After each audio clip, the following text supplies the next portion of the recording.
रामकृष्ण हरी मित्रांनो, तर आता वाजलेत दुपारचे 12 आणि आत्ताच माझी झोप झाली. बाहेर येऊन बघतो तर काय पूर्णपणे पावसाचं वातावरण. मग अचानक लक्षात आलं, की अरे काल तर आपण कपडे वाळत टाकले होते. मग आलो आणि कपडे काढून घेतले.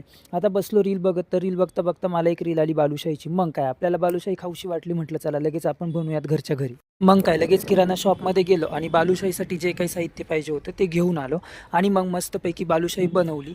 बनवल्यानंतर मग ती पाकात भिजत ठेवली आणि अचानक लक्षात आलं, की अरे 2 दिवस झाले झाडांना तर आपण पाणीच घातलं नाही. मग काय लगेच गेलो माझ्या मिनी गार्डनमध्ये आणि झाडांना मस्तपैकी पाणी घातलं. तर तुम्ही बघू शकतात माझ्या गार्डनमधले हे झाडं. मग एक मस्त मूव्ही बघितला आणि थोडा वेळ झोपलो. आता झोपेतून उठल्यानंतर चहा तर पाहिजेच. मग गरमागरम चहा घेतला आणि म्हटलं आज पप्पांचं 4थं पुण्यस्मरण, तर देवदर्शन करूयात. मग काय उठलो आणि गेलो महादेवाच्या मंदिरात.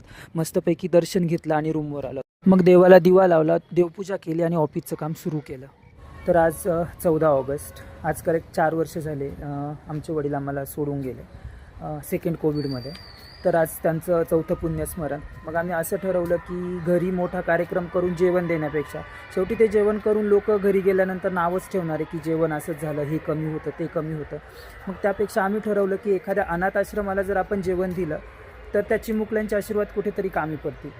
तर मग दादानी, दीदीने आणि मी, आम्ही तिघांनी मिळून एक जे ठाणगावचं आपलं अनाथ आश्रम आहे त्यांना एक सकाळचं आणि संध्याकाळचं आजच्या दिवसाचं जेवण दिलं.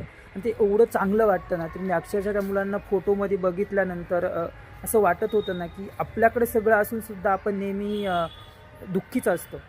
त्या मुलांकडे काही नसूनही ते एकदम आनंदात जगतात. तर तुम्हालाही अशा मुलांसाठी काही करता आलं तर नक्कीच करा. तर आज माझे पप्पा नक्कीच खुश असतील आम्ही हे सगळं केल्यामुळे. तर तुम्हाला हा उपक्रम कसा वाटला नक्कीच कमेंटमध्ये कळवा.